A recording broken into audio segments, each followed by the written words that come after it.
Good evening. Welcome to another edition of Prime Focus, the program that spotlights issues of concern to individuals, families, and communities, bringing greater awareness and education with a view to improving the lot of others through anticipated positive actions. Today, we are in for a very exciting episode, and we'll be looking at issues that relate to youth, to families, and indeed to communities. We'll be looking at how to deal with issues that could affect you, bring you into entanglement with the law, and have a very important guest in the house who will be sharing some very insightful things with us tonight. And without much ado, I'm just going to put up an introduction for him, electronic introduction, and then we'll bring him into the studio and we'll start flowing. But just remember this: choice matters. And if I were you, I would invite others to come into the stream, share the link with some other person so they can also benefit from tonight's very special episode. So tonight I have the pleasure of welcoming Dr. Niyi Opaleye. Brace yourself for an electrifying guest who redefines dedication, service, and excellence. Truly, truly remarkable man indeed. He's a true powerhouse who has mastered the art of balancing two incredibly demanding roles, one in the world of science and the other in the heart of his community. By day, he's a brilliant research scientist and protein chemist, pushing the boundaries of pharmaceutical advancements. But beyond the lab, he transforms into a guardian of the streets, serving as a special sergeant with Kent Police for an awe inspiring 25 plus years, all the while working full time. And if that wasn't impressive enough, let's talk about his royal recognition. In June last year, June 2024, Dr. Nee was awarded the King's Police Medal, KPM, one of the highest honors in policing. He is indeed only the second ever special constable in history to receive this prestigious accolade, a testament to his unwavering commitment to protecting and serving his community. Instantly recognizable in Dartford in England, whether patrolling on foot or bicycle, he's not just an officer, he's a pillar of the community. Dr. Nee's accolades don't stop there. He's also recipient of the Lord Ferrers Award and was named Kent's Special Constable of the Year in 2018. But beyond the titles and honors, he's a family man, a person of strong faith and deep moral values, and an inspiration to all who cross his paths. This is a story of passion and perseverance and purpose, and you do not want to miss it. Stay tuned as we dive into this incredible journey of Dr. Niyi Opaleye, a scientist, an officer, a community hero, and a living legend. So, ladies and gentlemen, without much ado, let's welcome him into the studio. And Dr. Niyi, and I think I need to add the title KPM. It's a pleasure to have you here with us today. Thank you for having me. Wow.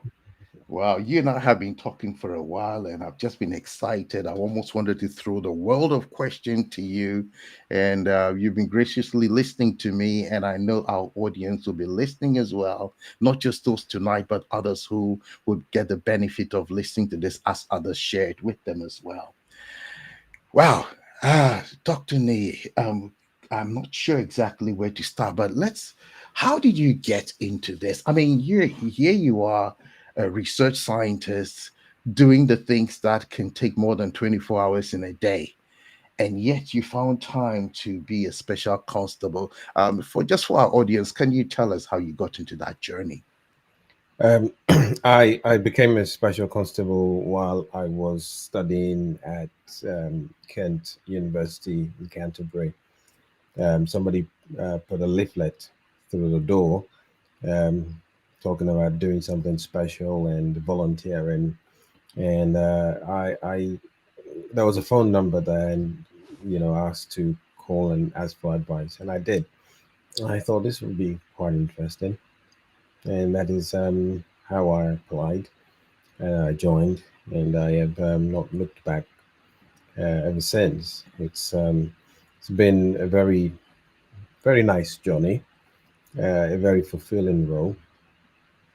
It's very nice when you go on duty and you know because of your presence somebody was safe. Some drugs been taken off the street, a knife has been taken off the street. Um, you have helped out some family, some way protected them. It's a very nice feeling, and to be Mm. honest, it's a feeling you can get addicted to. So Well, I salute people like you who go through all the hurdles just to make sure that you're saving another life and creating opportunities for somebody else's destiny. So thank you. We salute you and all the soldiers and law enforcement people who do all this wonderful work in our communities. Right, tonight we're in for an exciting episode, and I know you're ready and raring to go in terms of our topic for tonight. Ladies and gentlemen, tonight we are looking at understanding criminal interactions and making better life choices. If you know somebody who needs to hear this, your neighbor, your work colleague, some other family person, please make sure you share this link with them. Um, Dr. Nee, I'm giving you the opportunity to run it the way you want, and I guess you want to share a couple of slides and talk through them. yep. So I guess it'll be good for us to put those on the screen as you're going through them. So thank you very much opportunity. It's a very good opportunity to be able to talk to young people who will hear information like this, and with the hope of helping them make decisions on the path they're on right now. Maybe they need to change it, or maybe they need to not do certain things, or maybe they need to consider certain things. It's very useful to have this information out there. Also, I understand that in the audience there are parents who will have this information to also guide them in advising, um, whether it's their own children, nieces and nephews, and people who they might be, that might be in their circle of influence. Also, it could be teachers who might need to have this kind of information to help their students. So, understanding criminal interactions. So, this we're talking about criminal interactions between. We're talking about interactions of people with the law. We're not talking criminal to criminal interaction. So, we're talking about your interaction of individuals with the law, and understanding how this is recorded, and hopefully this will help make better life choices if um, certain people are on a different path. So I've got a summary of things I'm going to talk about. I'm going to talk about offenses briefly. What a simple definition of an offense. What an arrest is. When people end up on the wrong side of the law, it normally starts with an arrest. However, sometimes it's not because you've done something wrong. I'll talk briefly about that and the implications of that. Then I'll talk about how this incidents are recorded. If because some people um, they will get charged and convicted for crimes, and when that happens, um, we have criminal records and how that is accessed, and that's accessed by something called CRB checks. So we're going to talk about that. I'm going to talk briefly about a sex offenders register, and then for the interest of a certain demography here, it will be necessary to talk about joint enterprise and sexual harassment, and then I'll talk briefly about radicalization, and then I'll end with what I've called what to do, which is just advice on people who this might have come too late for them. What should they do? And those who they have not made the mistakes, or they know people who have not made the mistakes, but maybe are on the path. what are the kind of things they should be considering doing. So I will advise on that one too. So here we go. So offenses. It's very simple. Breaking the law. It is doing something that is considered illegal. If it's written in the law and you do it or you don't do it, either way, depending, then it becomes an offense. Now, offenses are not universal. Um, what is an offense here might not be an offense in another country. But basic things like simple assault, lies, rape, murder, those ones are generally universal. And what I say certain offenses are not universal, I'm talking about petty things. For instance, uh, here theft is theft. If you acquire something that does not belong to you, and you don't have the intention of returning that item to that person, and you intend to deprive that person permanently of it, and it was acquired illegally, in other words, you didn't pay for it, then it becomes theft. You took it without permission, then it becomes theft. In some countries, um, there's a caveat to that. It's not theft if it's food, but we don't have that kind of caveat here. Some countries, in this country, it is illegal to to have sexual relationships with someone who is underage. In some countries, it's quite legal to marry somebody who's underage. So some of my point is some of these laws are not universal. However, most of it is common sense. If you go out there and because you're upset or somebody annoyed you, you decide to lash out, you will commit an offense by hitting somebody because they made you feel somehow. However, if you're defending something of yours, you're protecting yourself, and as a result, somebody else experiences some kind of violence from you, self-defense, um, then it's acceptable if you can prove it. So, like I said, most of it is common sense. So, if you're breaking, if you do something illegal, it's considered breaking the law. So we have two groups of mainly two groups of offenses. There's some called summary offenses, and then we have the indictable offenses. Summary offenses are, it would not be nice to say they're minor offenses because some of them are not minor. We're talking about driving offenses, criminal damage, assault, um, harassment, some thefts. If a theft is of high value, or if it's robbery or something very serious, um, it will not be a summary offenses. And summary offenses are usually dealt with by the magistrate's court.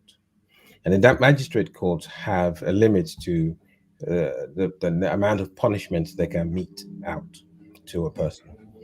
So if there's a driving offense and you so a person causes death by I don't know, by careless driving, for instance, the magistrate might think, well, I don't have the power to give the exact uh, the, the the proper punishment for this, and they will refer to the Crown Court. Um, Things like assault, if it gets really bad, like a GBH or even attempted murder, then that will be dealt with by Crown Court. Thefts of high value, um, drug offenses like distribution or drug trafficking, stuff like that, that will be um, done by the Crown Court. So these are summary offenses. Then there are other offenses that are indictable offenses, and this could be tried either way, magistrate or Crown Court. And we're talking about um, more serious offenses like murder, serious assaults, rape, and robbery.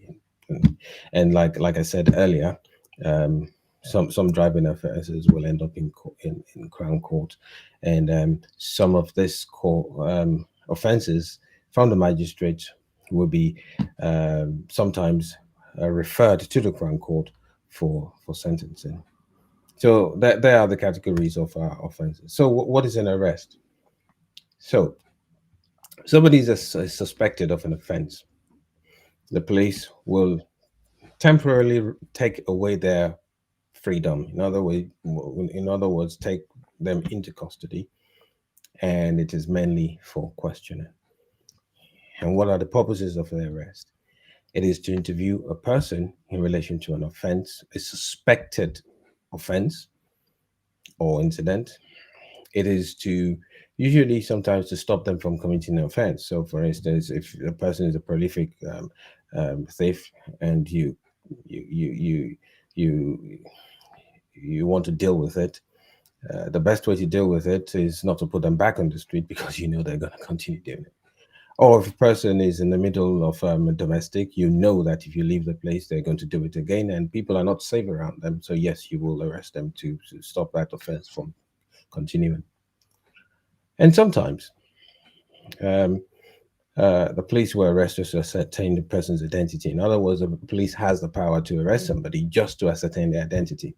What do I mean by this? Sometimes a person might be driving and the police stops you and they say to you, "Who are you?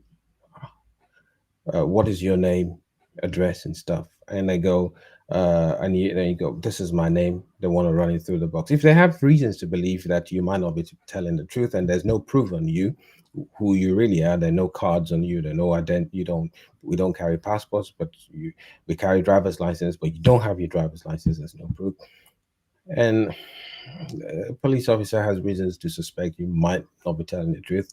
They can arrest you simply to ascertain your identity. Now, an arrest does not mean you have a criminal record. But like everything the police does, we keep records. So when we interact with people, we will keep records of this. So if a person is arrested, even though they were not charged, they were not convicted, we will keep the record of that arrest. Okay, and it's just important to note that sometimes this could have a negative effect. So ideally, you want to do as much as possible not to get arrested, and then if you do get arrested, um, there are it's not so bad as long as you're not charged and convicted.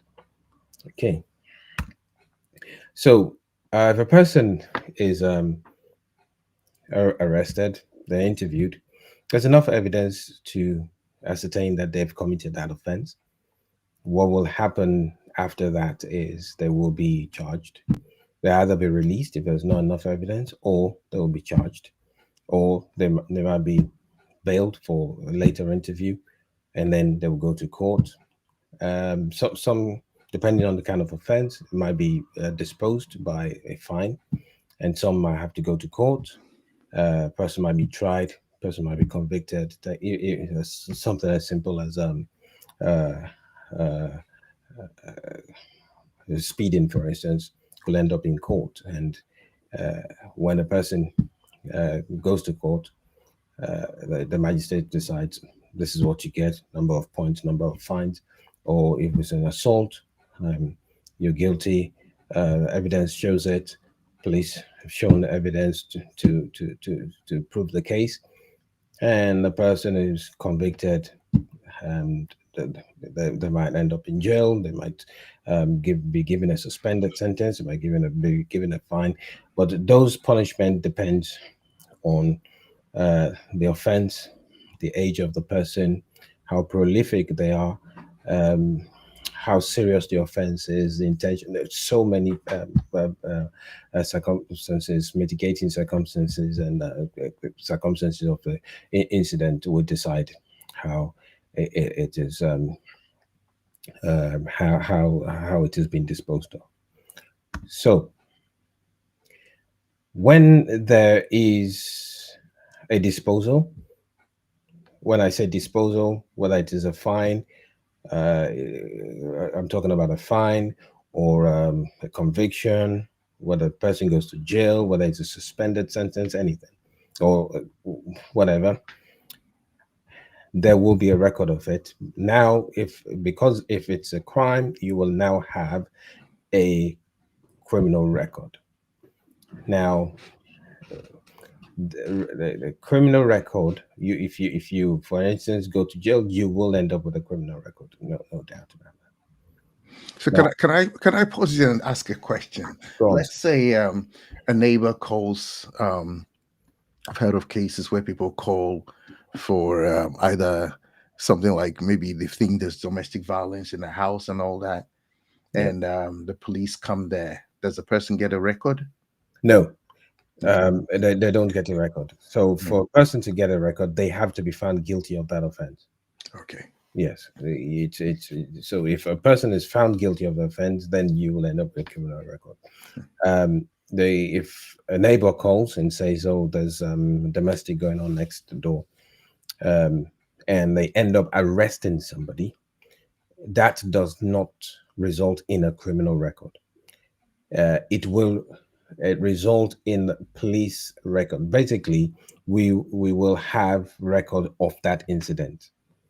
In fact, if you pick up the phone and you say, "Oh, there's a cat in the middle of the road and it's blocking the road. We need the police to, I don't know, move it because it's gonna squash. It's gonna get squashed."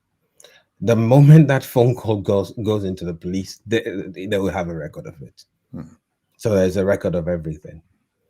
Um, uh, that's the way it works. But the criminal record is only after conviction. Does that make sense? Yeah, that's yeah. Okay. Now,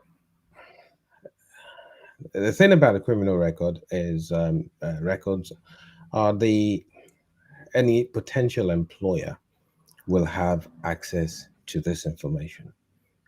So if somebody wants to employ you, they can check to find out what you have been up to, basically. And why would an employer want to know? It will depend on the kind of job you're doing. Are you trustworthy? If you're going to be facing the members of the public, uh, are you hot tempered? Have you been involved in assault? Things like that. Some employers might want to know, and as a result, they would do something called DBS checks, and this goes to the Disclosure and Barring Services, which the acronym DBS comes from. So, what they will do is they will check those records. So, what your potential employer will check will depend on your work, what you'll be doing for them, their interest in you.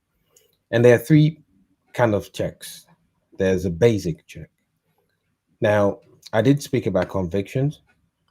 There are convictions that can be spent. I'll use a very simple example that most of us know about, which is, for instance, speeding.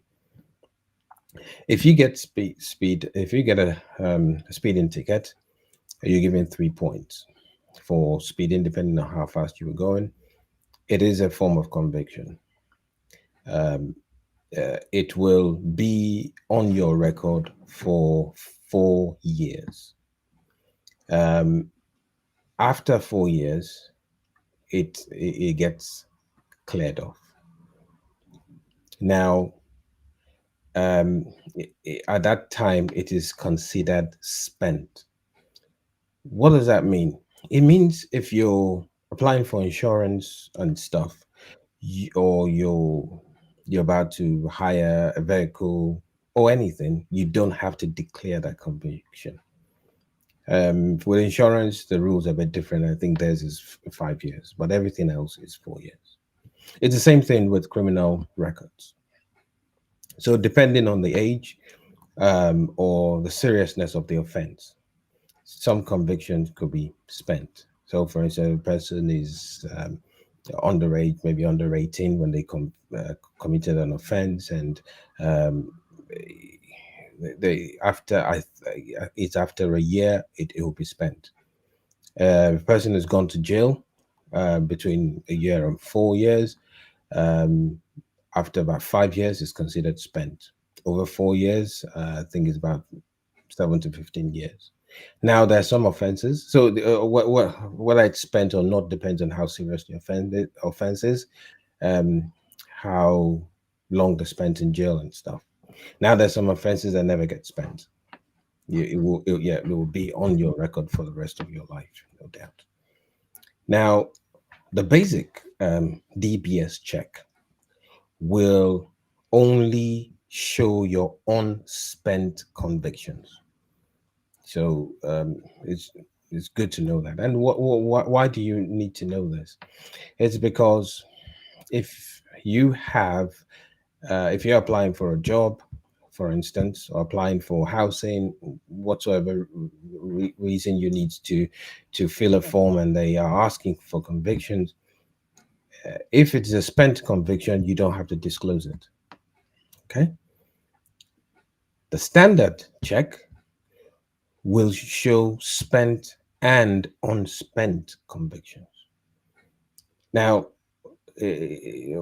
why would an employer want to know um, uh, about your spent and unspent conviction? These are the reasons why. This is what's going to determine whether an employer is going to do a standard, basic, or an enhanced check. Now, if you are applying for a position, um, you might want to get in front of things and say, look, this happened, this happened. Because if that role requires a standard check, they are going to know about the unspent, about the spent ones you've not declared. Now, there's some roles which has to have safeguarding in place. In other words, you might be dealing with vulnerable people, whether vulnerable adults, vulnerable young people, whether it's young people, anyone where safeguarding needs to be in place, then you might be looking at an enhanced DBS check.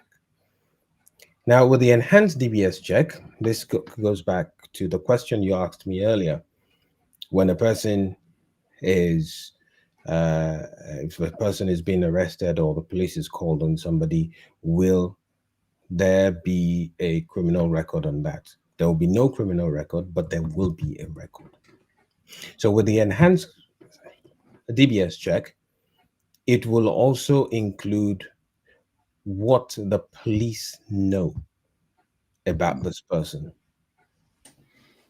So if, for instance, a person has been um, called on, somebody has reported this person to the police quite a number of times because the neighbor always hear them fighting, and the police have had to attend that address and speak to the person and maybe arrest the person, but there's been no prosecution, no charges, no conviction. The police will still have that record, and when there's a need for application for certain roles and they're doing an enhanced DBS check, those records will be found.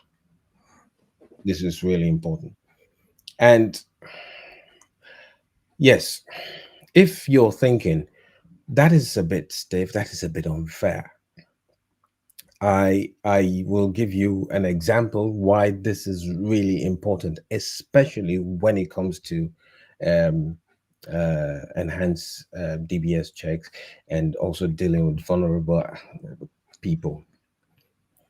The In 2002, there was a case in a town called Soham in Cambridgeshire. A man by the name uh, his Was name that a Huntley case? Ian Huntley. Thank you very much, Right. Ian Okay. Huntley. He Ian Huntley was a janitor in a school. He sexually assaulted and murdered two girls who were students in that school. Now, Ian Huntley, so you know how after in a situation like this, there will be a lot of investigation to find out how this has happened and to make sure it doesn't happen again. What do we need to put in place? It turned out that Ian Huntley had been DBS checked, and there was no criminal conviction. No, he had no criminal records. However, he had there had been 6 occasions where uh, people have called the police to report him having an unacceptable interaction with underage girls. Um, with under 16. Uh, I think one of them is a sexual interaction, or quite a number of them were sexual interactions, and some people had called the police out of concern because of his behavior. Now the question is, if those um, uh, uh, calls, information on those calls were available to the people who were doing the assessment on the decision whether to give him the job or not, if those information were available to them, will they still have employed him? Now, anybody can get the police can be called on anybody for any reason, but if on 6 occasions a person, the police was called, and it was similar offenses, then it was likely somebody would think twice about giving him the job. Now, those, even though there was no conviction, those kind of checks, those kind of information will have only showed up on the enhanced DBS check. So, for those of you who have to undergo enhanced DBS checks, those kind of information will come out. Having said that, it's not all bad, because sometimes all you will need is to explain what this is about. So yes, there was the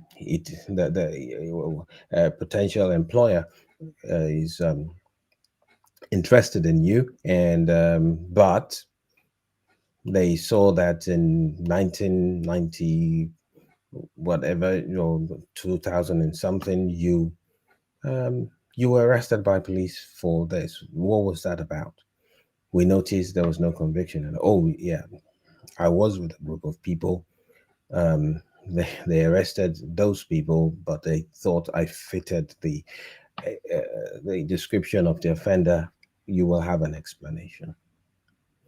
But then you can see how bad this will look if you're prolific. Hmm. You're getting That's right. arrested all the time. I remember there was a case where I had a shoplifter, and I had to arrest a shoplifter, and it was the offense wasn't serious. However, my sergeant had to insist that I have to bring the person in because of of how prolific the person was. The person had been um, caught or arrested shoplifting 15 times in the past so many years, or the past few years, I think 2 or 3 years, which means whatsoever we're doing to stop this, to help this person, is not working, and therefore we need to bring her in to help out. So sometimes decisions will be made based on records. So it's very important to know this. So that's how DPS checks work. So you have the basic, standard, enhanced check, and this depends on what your role is. So the next thing I'm going to talk to you briefly about is the sex offenders register, and this is where you have a group of people who have been convicted, but the offenses are sex related. So when they go to live in an area, they have to tell the police where they are, where they live. They have to give the police their phone number every time they change their phone number. Every time they change their address, they have to let the police know. Police have to know. They have to give details of their banks, where they work, and the even if they get a credit card, they need to tell the police. They need to let the police know all this information. Now, there's a reason for this, and because sometimes the police needs to keep an eye on these people. Now, there's no public access to this database. However, members of the public can request for information on it. There was something that happened years ago, which resulted in something called Sarah's Law, I believe. And uh, any parent, any carer, any um, person who has a role of looking after children, um, any one of those groups of people who might be interested in knowing exactly who is in that area might request for that information, and it will be given to them. Now there are a few databases out there where this non they're not run by the government, they're run by individuals, where they find out who is a sex offender in the area, and then they put their pictures on the web page. Um, Now those ones are not run by the government, it's not run by the police, they're individuals, but unfortunately, um, there's not much they can do to remove it because some of that information is they got it back through legal means. So that's sex offenders register. Now, how do people get the details on sex offenders register? It's usually this kind of offenses. We're looking at rape, sexual assault, uh, child sexual abuse or grooming, exploitation of others for sexual purposes, taking, making, possessing, distributing indecent images of children, pornography that is considered obscene. Okay, so first, when you say rape, that includes statutory rape. Um, in According to our law in the UK, an underaged person, somebody under 16, cannot consent to sex.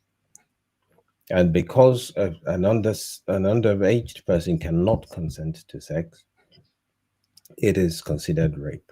So a person um, uh, engages with a minor in a sexual contact, then they could find their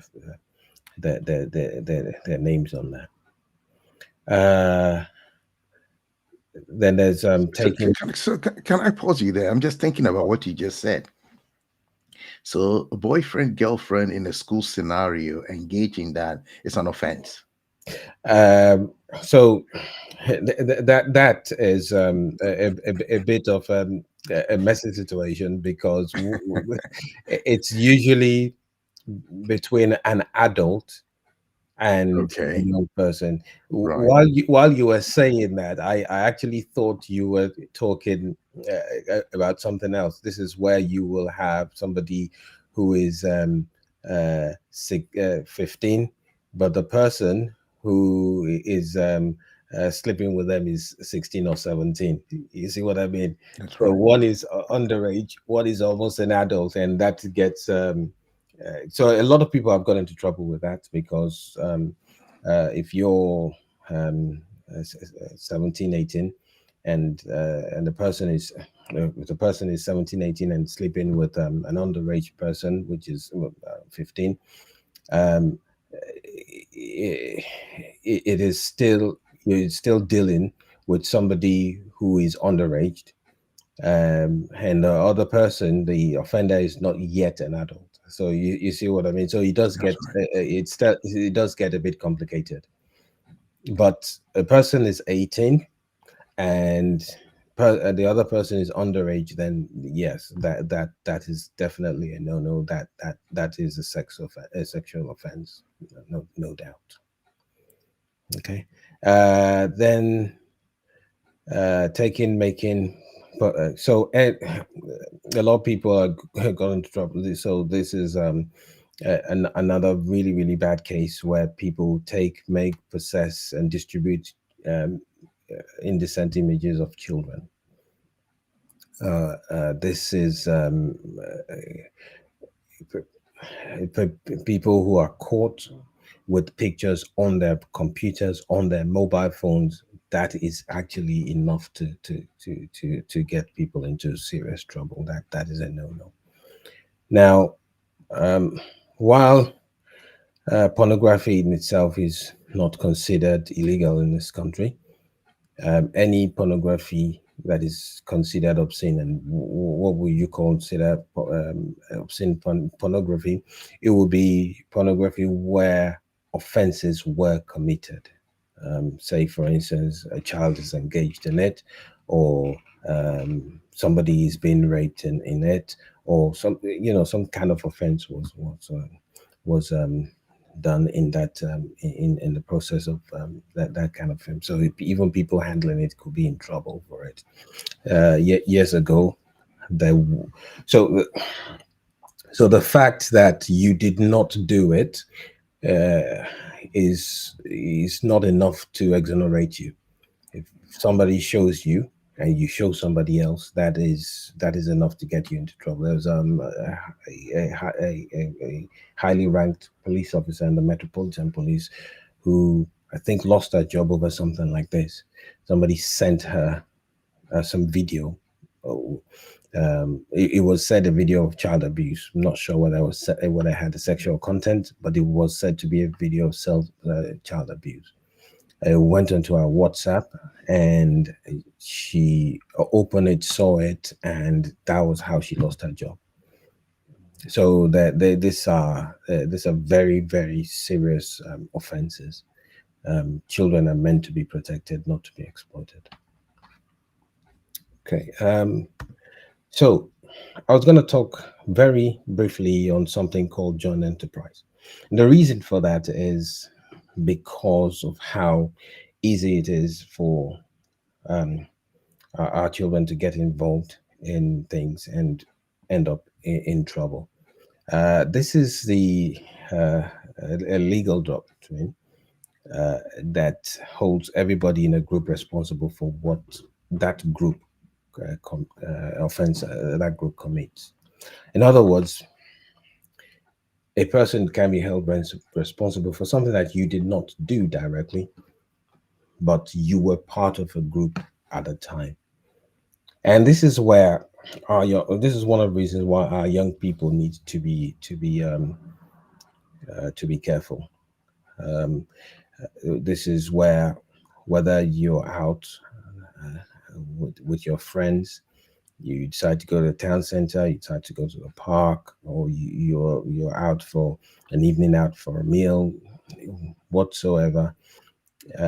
You need to be well aware about what your group is capable of, and at what point in time you have to say, "Bye bye, I'm going home. I'm not going to be part of this."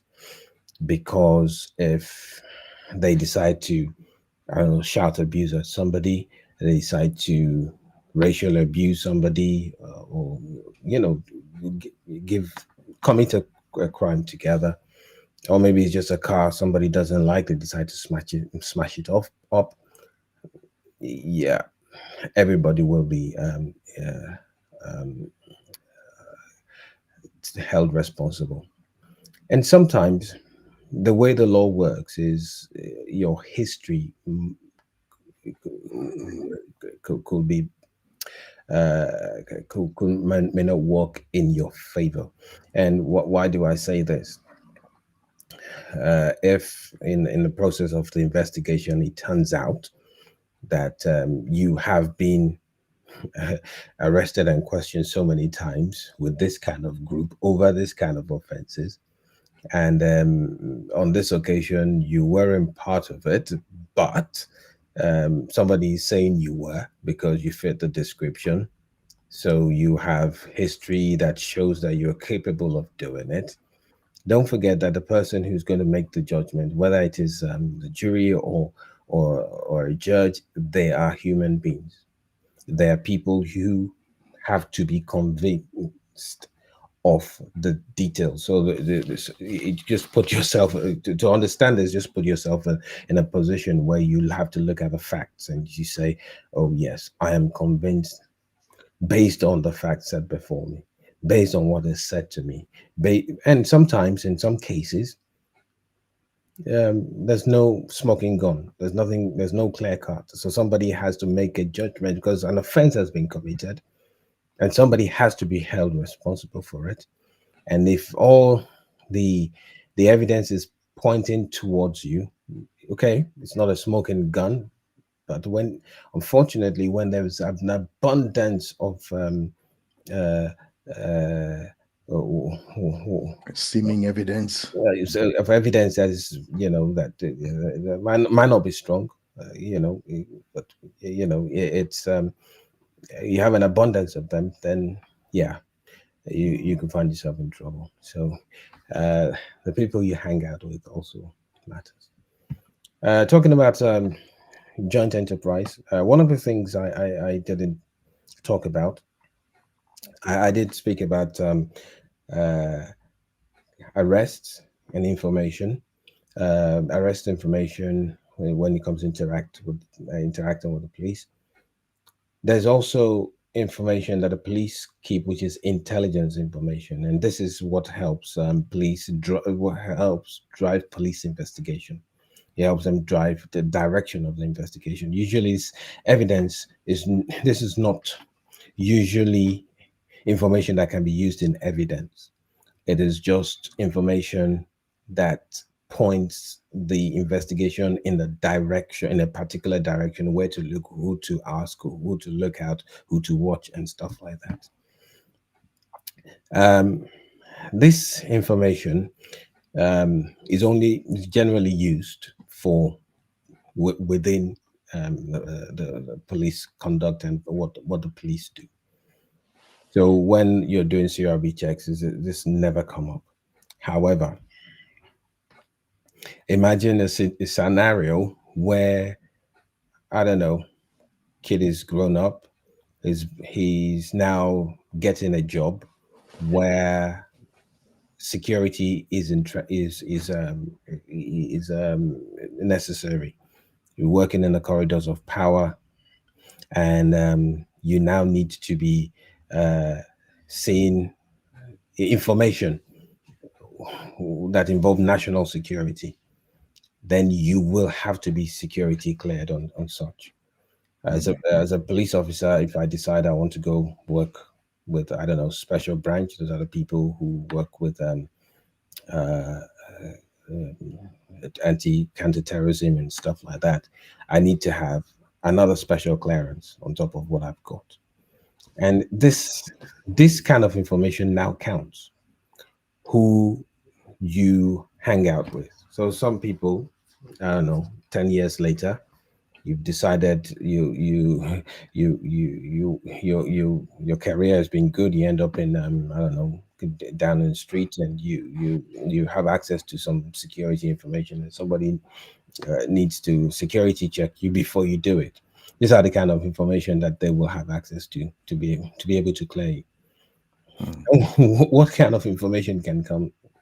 Say, for instance, your best friend in school has a big brother who's a drug dealer, or your best mate or one of your mates in a group of four, you guys are as thick as thieves, very good friends. One of you has a terrorist ideas and was convicted of terrorism later and stuff like that. Those kind of things can come back to bite you. So that's the reason why, when it comes to the kind of people you hang out with, it is really, really important to be very, very aware. There Mm. are some relationships that you need not cultivate, you need not encourage, because of where you are going. Okay, so moving swiftly, reason why I added sexual harassment.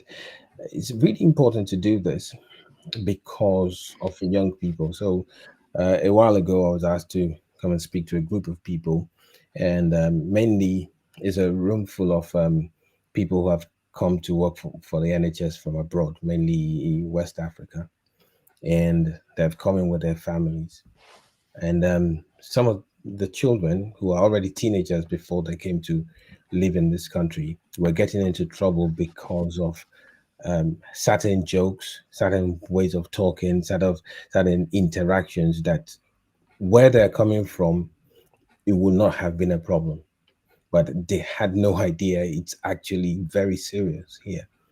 And therefore, it's very important that our young people need to know this. Sexual harassment is easy, unwelcome sexual behavior. Um, if it makes a person uncomfortable, if they feel harassed, if they feel threatened, if a person says it's making them uncomfortable, you'll notice making them uncomfortable. It will be the way you look at them. Then it could be sexual harassment. It could happen anywhere, and this is really why it is really important um, that we don't do this. Especially our boys need to know about this. Now, if you won't want anybody to do it to your sister, then it is very likely to be wrong. If you won't want anyone to do it to your mom, then very likely to be to be wrong. And I've put a list of things on there: unwanted sexual advances, requests for sexual favors, sexual comments or jokes, uh, showing things on that are, you know, indecent on your mobile phones, brushing, touching people, and brushing, making it look like a mistake, um, spreading sexual rumors. Um, I think they call this sexting. You know, um, making sexual remarks. If somebody dresses well and their appearance is nice, you can comment about it, but not in a sexual way. And if you say it and the person's still uncomfortable, even though you didn't say it in a sexual way, then don't do it again. It's that simple. A lot of times it is the recipient of that behavior that matters, not you that is giving it. Your intention might be pure and okay, but the person who's receiving it does not feel that way, then it needs to stop. Okay, so this is very, very important. If any of this is reported, it will be recorded. Don't forget what I said to you. Even if it doesn't go to court, even if you don't get charged, the police have record of it, and then you will, I don't know, you might decide you want to go to med school later, and then somebody is doing an enhanced DBS check. Quick story. Um, Years ago, around the time a lot of us came to the UK, um, a friend of my brother who I'm not sure whether I had a degree in Nigeria, but he decided to come and study in this country. So he did a law degree, did his 4 years, and then he was now wanted to be I think he was a barrister. I'm not sure what the difference is between barrister and solicitor, but he wanted to be a barrister. And at that point in time, he failed one of these um, checks. I'm sure it's DBS check. And what had happened, what was he had been involved in credit card. I'm not sure whether it was reported or convicted, but there was a credit card um, offense in his name, and I think he got a fine or something like that. But what he did not know at the time was that it ended with him having a criminal record. So all that time studying, it turned out to be a waste because he could not be a barrister. So the worst it could be, the best it could be was either a solicitor, or I think he could be like a researcher for a barrister, but he couldn't be himself. So yeah, so it is some of this some of the stories, even though they're sad, the only reason why I'm saying these things is simply so that minds will be changed, because certain things you do now could impact you in the future. So radicalization, um, this is a process where somebody just imbibes an extreme idea, whether it's your child who comes home and starts talking violently about a particular religion or a particular um, ideology, um, usually will have a violent component, a component to it. Um, then that person needs help. Um, it will go on to stages where they will start talking about um, what they should do, what we should be doing, what we should be joining, and it will have to do with the kind of uh, literature they're looking, they're reading, websites they're going to. Um, it's not always religious. Um, the most uh, popular one is Islamic terrorism, but we now know that Islamic terrorism is not the only way people get radicalized. Uh, Sometimes the far right do have this. And when this happens, or if this happens, please ask for help. There is, you could refer children maybe through the school that or directly through the council, but definitely ask for help. There is a program called Prevent, where such young people could be um, mentored, they could be deprogrammed, they could be uh, asked to volunteer, they could be. Yeah, so there's a step, there's a list of things they will take them through with the hope of de-radicalizing them. So the fact that there's a program called Prevent in place means it is not you alone that's experiencing it. So please let somebody know. Wow. So you might be in a situation like this and you've already ended up with a criminal record.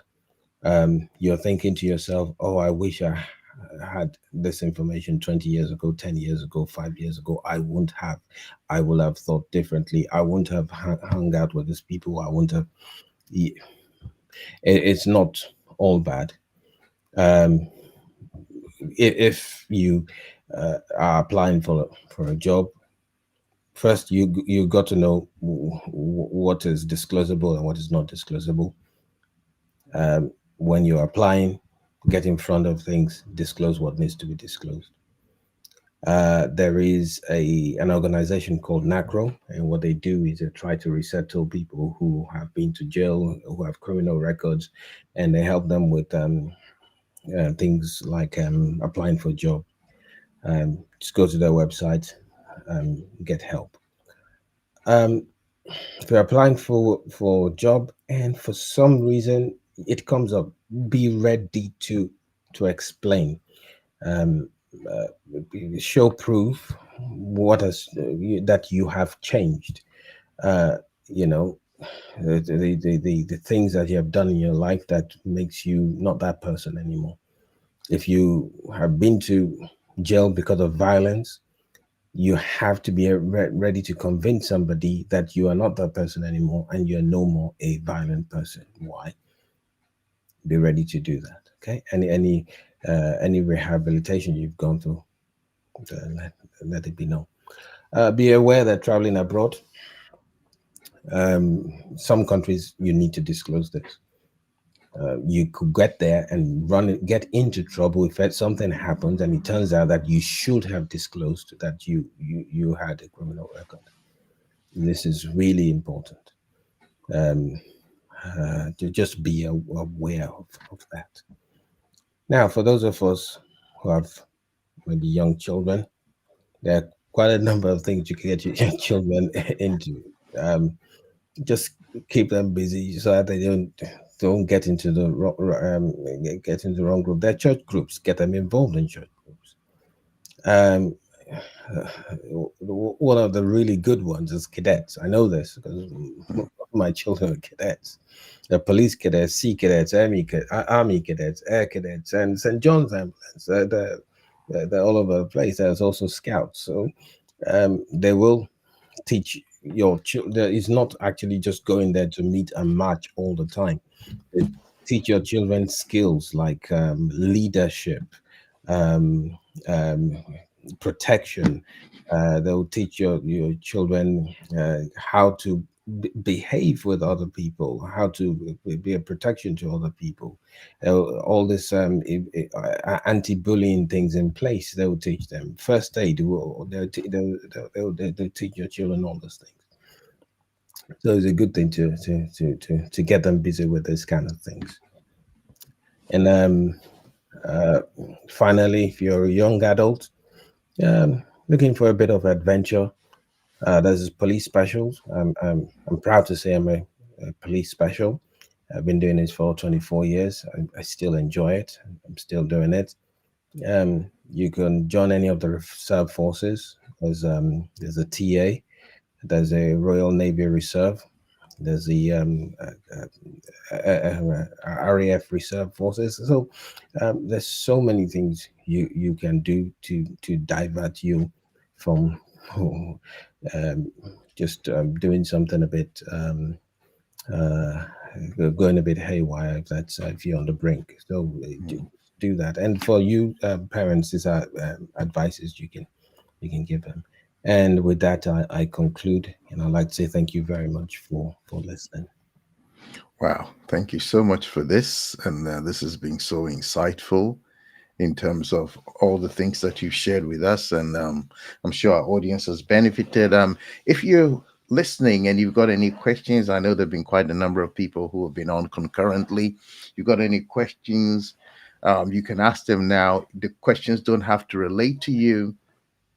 On the other hand, if you'd like to do it privately, yes, you could also do that. You could just send an email to us at MediaWorks Global. We would pass the information, obviously screen them, so we assure that there are no underage people asking the questions, or I'll screen them myself, and then I'll pass them on to Dr. Nee, and he will be able to respond to those questions or concerns that you may have, especially parents as well. And if there are any educators who are also on this particular live stream, please share this with your students. These are the sort of things that maybe in a school, when you're having light moments at school, you want to show something. This might be something just to help educate, or warn or prepare your students or your families as well.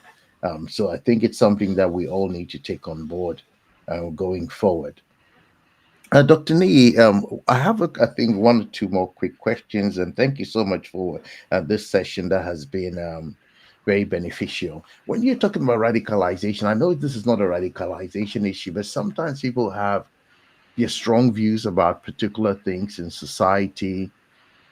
It may not all be religious, but it could even be people's attitude to the police and things like that. And what would you say to people who maybe have been, for want of a better phrase, influenced? I was going to say brainwashed, but influenced maybe to think without them even having an experience. Oh, these people are bad, or this is bad, or that community, and they go around having antisocial behavior and other issues. What would you say to such people? Move away from their friends, seek help somewhere else. Yeah, so when people um, talk about uh, take for instance police, for instance, when people talk about that, there's usually, unfortunately, there's a lot of polarization in the society. You have those who are on the right and those who are on the left, who say, "Oh, defund the police, and police are shooting black people and all that." Now, the fact is, um, we the police did get it wrong at a stage, and there had been a lot of investigation. I think it started with the Macpherson report in 1993, where the Metropolitan Police was labeled institutionally racist, and there are quite a number of things that have been put in place since then to try and change this. And then there was another report recently, which showed, which did accuse the police of being of misogyny and um, homophobic and stuff like that. Now, um, I will say there's quite a number of things you could do. We definitely need the police. There's no doubt Yes. about it. And you can be a part of it in by just uh, one of the examples is by volunteering to be part of it. And if enough of us do that, we will be able to change it from the inside. Now, having said that, um, the fact is sometimes it is a person that speaks loud enough that we hear, and it doesn't necessarily mean that those are the people speaking the truth, and this are facts. Good point. Yeah. Yeah. Mm. Now, I I am so I, I I'm so unhappy when I hear that somebody has been shot. I don't care whether it's black or white. But if the person it has been shot happens to be black, we simply almost always jump on the bandwagon of making it all about race.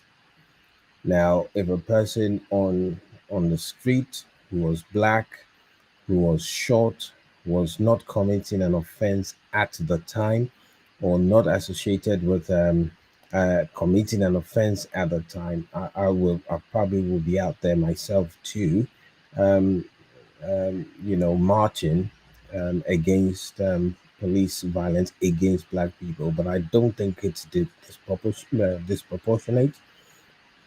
I think it's um, some I think some people um, uh, think it's disproportionate, and those people are speaking louder. And that everyone that has got shot, in my opinion, are uh, either criminals or in the middle of committing a crime. And if there were those eh, who were shot, it will have been a mistake. And I don't think we should join on that bandwagon. I think we should be very careful. We should just look for our own facts, um, especially when it comes to that police thing. I think we should.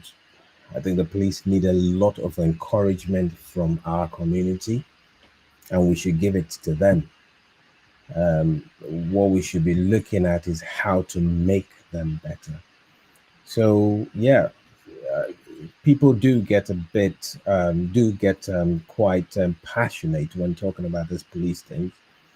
But then if you have watched a lot of YouTube um, documentaries, and those documentaries are all about police shooting, then you can understand why people get rallied up.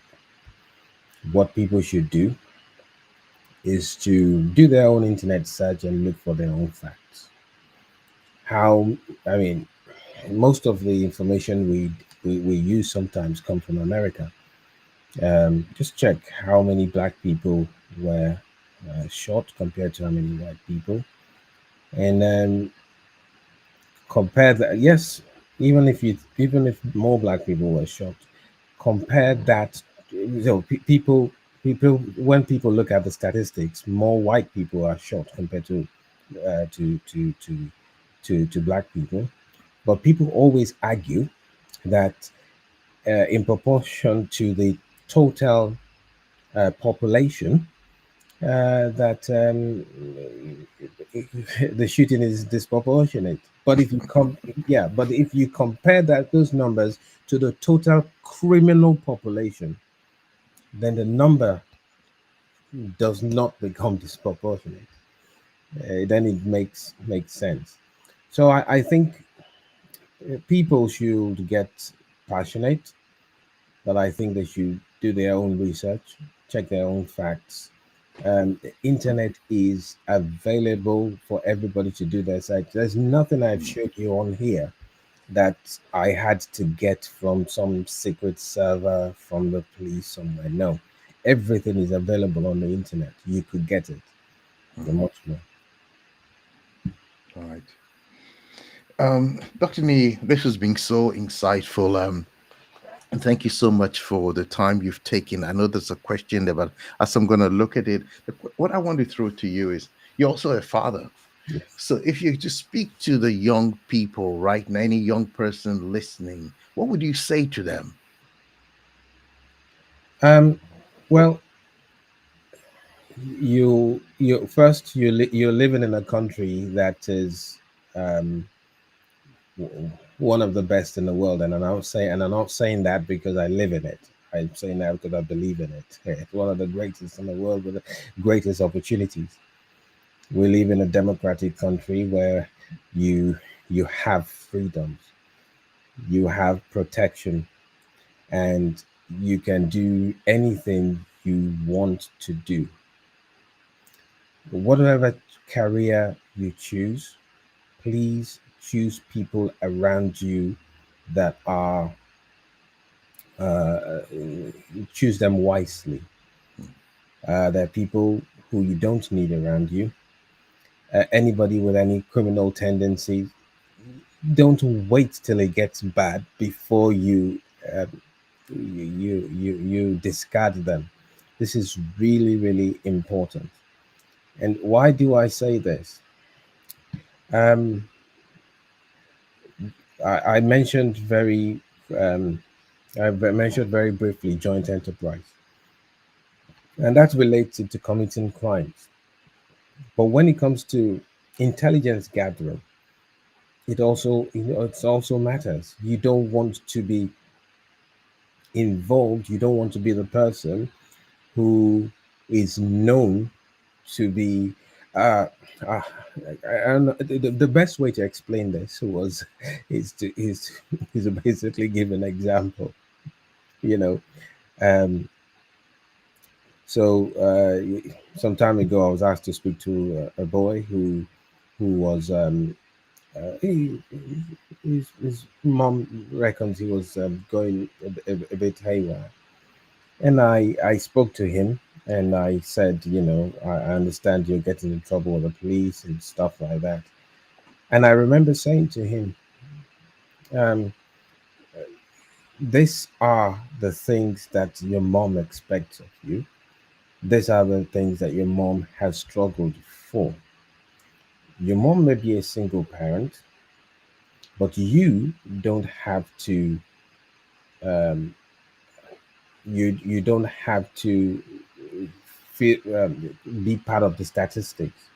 You're in university, put your heads down, finish your med school, and make your mom proud.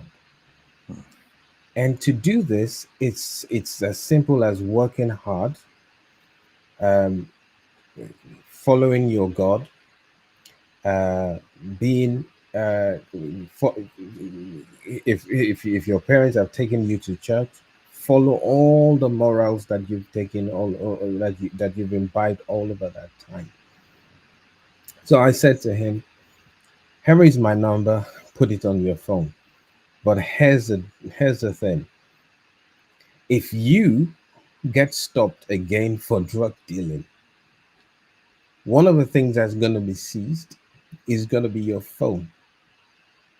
And if somebody goes through that phone, they might want to know who your contact is.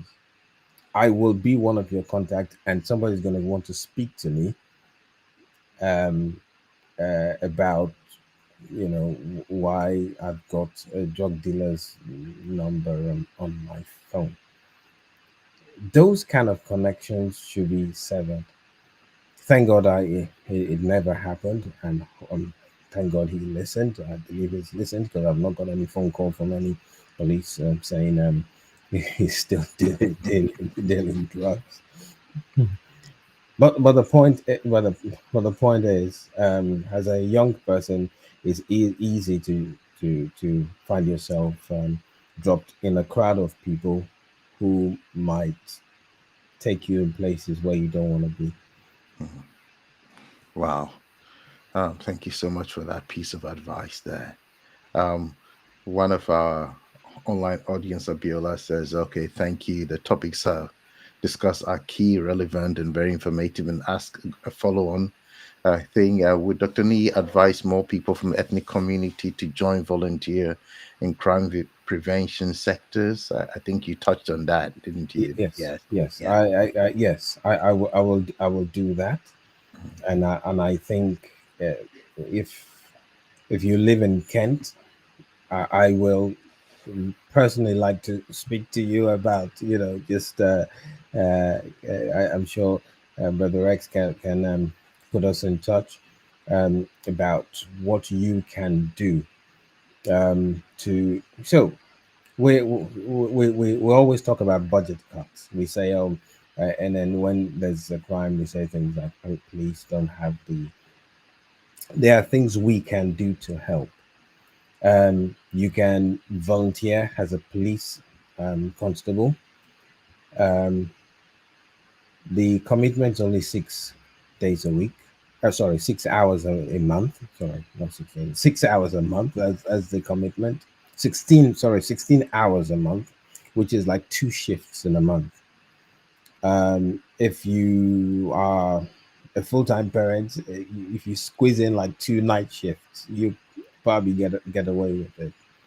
Now, the police also have CPVs, which is community policing volunteers. These are the volunteer equivalent of PCSOs, where you go out and you deal with low um, offenses, uh, um, and you speak to people and you talk to be and the skills you need are the same skills you use at home to talk to your children sometimes.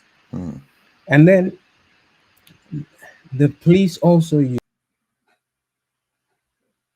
civilian staff volunteers go in for a few hours a week or a month and just help out to do certain things. So yes, I will suggest that you help your community in any way you can.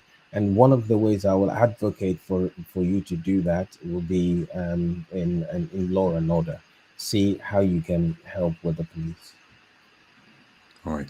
Thank you. Thank you. Thank you for sharing that. I just was picking up a few things here.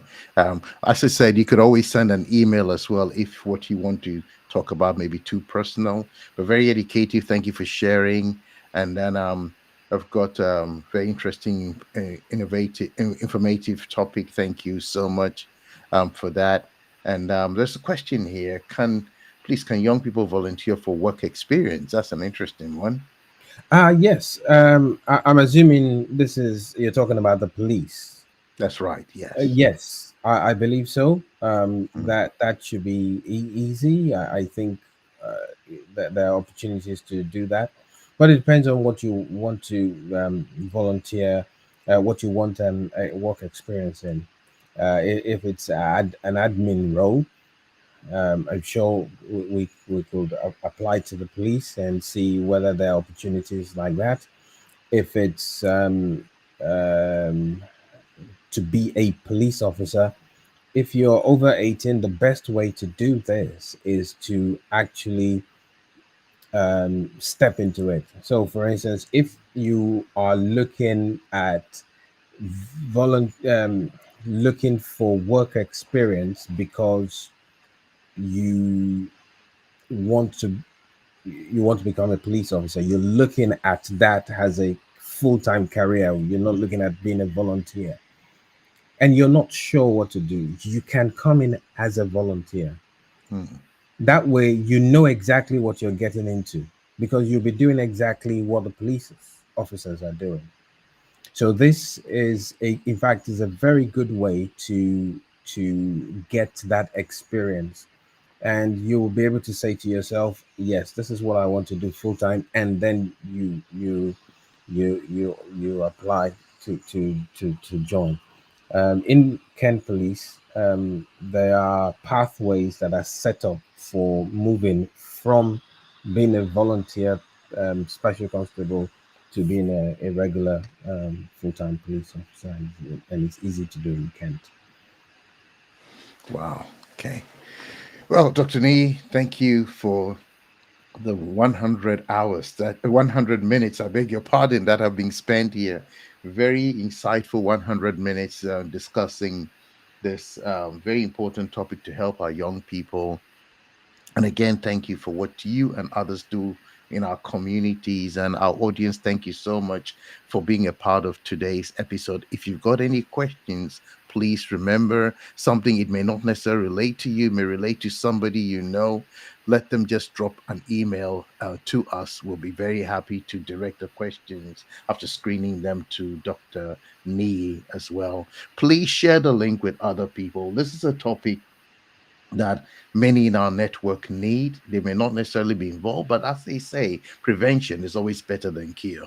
And if somebody is on the brink, this could be what might be their lifesaver. So please share it. And don't forget to subscribe to the channel if this episode has been very useful to you. On that note, we're going to bring tonight's episode to a close. It's been so insightful, Dr. Nee. I'm so grateful for having you here, and I'm sure our audience too has also benefited. Thank you very much today. Thank you.